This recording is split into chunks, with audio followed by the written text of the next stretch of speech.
এই ডিয়ার মাস্কলাভার, খবর বলা আসেনি সবার? না জানি, সবার খবর ভালো থাকার কথা না। আমারও মানসিক অবস্থা অনেকটাই বিপর্যস্ত। সে কারণে গতকালকে বেশ কিছু কথা বলতে চাইলেও বলার মতো আর তেমন মানসিক অবস্থা ছিল না। যদিও আপনাদের বিনোদন দেওয়ার জন্যই আমি মূলত ভিডিও বানানোর চেষ্টা করি, তবে সেখানে সমাজের নানান অসঙ্গতিগুলো তুলে ধরার চেষ্টা থাকে। আর বর্তমান সমাজের অন্যতম একটা বড় অসঙ্গতি হচ্ছে অপরিকল্পিত স্থাপনাগুলোর যত্রতত্র অগ্নিকাণ্ড। আপনারা বেইলি রোডের ট্র্যাজেডি সম্পর্কে হয়তো অনেকেই জানেন। ট্র্যাজেডির শিকার বিল্ডিংটা হয়তো অনেকে চিনেন, কিন্তু জানেন না ট্র্যাজেডির শিকার বিল্ডিং এ থাকা অধিকাংশের শেষ পরিণতি সম্পর্কে। দেখেন, আগুনের সূত্রপাতটা যখন হয়েছিল তখন কেবল বিল্ডিং এর সিঁড়িতেই কিন্তু আগুনটা ছিল।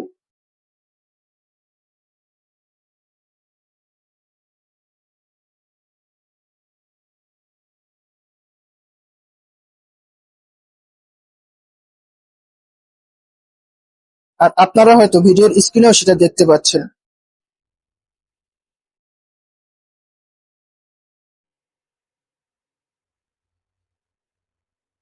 তারপর পরক্ষণেই হঠাৎ করে আগুনটা সমস্ত বিল্ডিং এ ছড়িয়ে পড়ে, যার ফলে বিল্ডিং এর ভেতরে থাকা মানুষগুলো কিছু বুঝে ওঠার আগেই সমস্ত বিল্ডিংটা আগুনের গ্রাসে চলে যায়।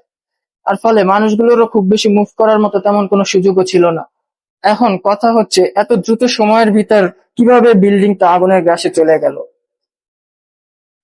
এখানে ধারণা করা হচ্ছে বিল্ডিং এর বাঁকে বাঁকে যে গ্যাসের সিলিন্ডার গুলো ছিল সেগুলো বিল্ডিং এ এত দ্রুত সময়ে আগুন ছড়িয়ে পড়ার একটা বড় কারণ। এছাড়া বিল্ডিং এর রেস্টুরেন্টের এসিতে যে ফ্রিয়ন গ্যাস ছিল সেটাও হয়তো অন্যতম কারণ হতে পারে। এছাড়া তিনতলায় যে কাপড়ের দোকানগুলো রয়েছে সেগুলো তো আছেই। তবে যেটাই হোক, দুর্ঘটনার আসলে কোনো ব্যাখ্যা নেই, আর ব্যাখ্যা নেই বলে এটা দুর্ঘটনা। আর দুর্ঘটনাকে নিয়ন্ত্রণ করার মতো সক্ষমতা মানুষের নেই। তবে চাইলে দুর্ঘটনার ক্ষতিকে কিছুটা হলেও হয়তো নিয়ন্ত্রণ করা সম্ভব, যদি মানুষের সেই চেষ্টাটা থাকে। এখানে আগুনের শুরুতে আগুনটা যখন বিল্ডিং এর সিঁড়ির মুখে ছিল, তখন বিল্ডিং এ যদি এক্সট্রা নামার সিঁড়ি থাকতো, তাহলে হয়তো বিল্ডিং এর লোকজন অনায়াসে নিচে নেমে যেতে পারতেন। এত হতাহতের ঘটনা তখন আর ঘটতো না। আচ্ছা, সিঁড়ির কথা যদি বাদও দেন, যে সিঁড়িটা ছিল মানুষের উপরে ওঠার জন্য, সেটা কি পর্যাপ্ত জায়গা সম্পন্ন? ৫-৬ জন মানুষকে সেখানে অনায়াসে মুভ করা সম্ভব ছিল?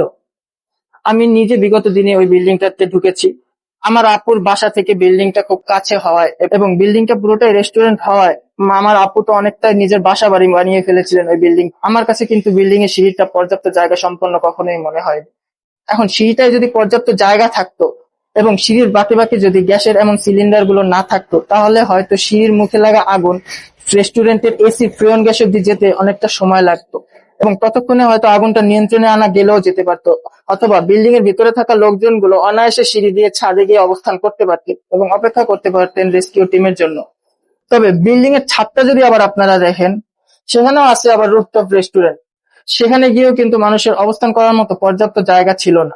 তার মানে আগুন লাগার পর আগুন থেকে রক্ষা পাওয়ার জন্য বিল্ডিং এর ভিতরে থাকা মানুষজনের কোনো সুযোগই কিন্তু রাখেনি বিল্ডিং কর্তৃপক্ষ। এখানে আগুনের এত বড় ঘটনার পরে হয়তো এটা নিয়ে অনেক কাটাছিড়া বিচার বিশ্লেষণ হবে, হয়তো কেসও হবে, কিন্তু আগুনের ফলে মারা যাওয়া মানুষগুলোকে কি আর কোনোদিন ফিরিয়ে আনা সম্ভব? দেখেন, বিল্ডিংটা তো ১ মাস কিংবা ১ বছর আগে তৈরি হয়নি।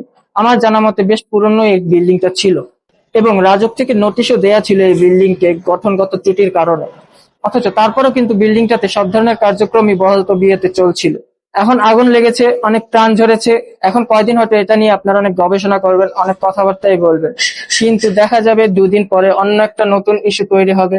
এইটাকে আপনারা দিব্যি ভুলে যাবেন। ভুলে যাবেন ক্ষতিগ্রস্ত এই মানুষগুলোকে। অথচ এমন ত্রুটিপূর্ণ বিল্ডিং কিন্তু ঢাকা শহরে গুণে শেষ করা যাবে না।